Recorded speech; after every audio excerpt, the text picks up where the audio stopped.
As war chokes Europe, one country is enjoying an unexpected economic boom. Georgia is on course to become one of the world's fastest growing economies this year. That comes following a dramatic influx of more than 100,000 Russians since Moscow's invasion of Ukraine and a mobilization drive to drum up more recruits. Vakhtang Butskhrikidze is the CEO of Georgia's largest bank, TBC. All the industries are doing quite well, very well. So, I mean, beginning from the micro and ending in the corporate, and I mean, just beginning from the retail and the different kind of industries. I could not remember now any industry which this year has a problem. At least 112,000 Russians have emigrated to Georgia this year, border crossing statistics show. But Butskhrikidze says many of the new arrivals bring opportunities to Georgia.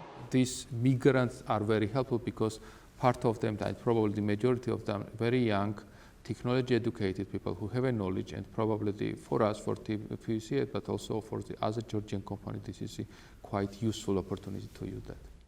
Those fleeing Russia's war are accompanied by a wave of money. Between April and September, Russians transferred more than $1 billion to Georgia via banks or money transfer services. That's 5 times higher than during the same months of 2021, according to the Georgian Central Bank. That inflow has helped push the Georgian lari to its strongest level in 3 years. The country is expected to record a 10% growth in economic output for 2022, which means it would outpace supercharged emerging economies like Vietnam and oil-rich Kuwait. But the growth isn't good for everyone.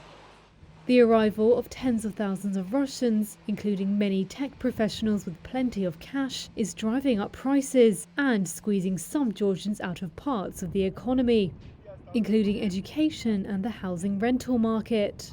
Rent in Tbilisi is up 75% this year, according to analysis by TBC Bank.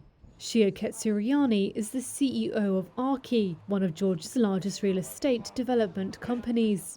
He says while landlords may be cashing in on surging rents, profit margins for apartment sales tell a different story. However, if we consider the price increase in terms of cost of the materials and the labor cost, you can see that the pricing is in reality, prices increasing in reality in Georgia is almost exactly the same as the cost of the materials and the labor cost increase, labor force increase. So that means that there's no big impact after newcomers that made the price increase. Georgia's economic boom has confounded many experts who saw dire consequences from the war for the country. Its economic fortunes are closely tied to neighbouring Russia through exports and tourism. The two share a land border crossing, and Georgia has a liberal immigration policy which lets Russians, amongst others, live, work and set up businesses without needing a visa. But economists have cautioned the boom may not last, and have encouraged the Georgian government to use healthy taxed revenues to pay down debt and build up foreign currency reserves while they can.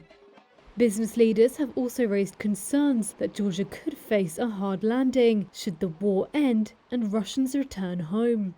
Here's David Keshelova, a researcher at the Macroeconomic Policy Research Center. They have no idea how long they're going to stay here. But when they leave, that will be a problem, because some amount of demand which was now in place will not be in the future, and it might create problems in terms of economic growth, and especially damaging it might be to a construction sector and the tourism and hospitality sector.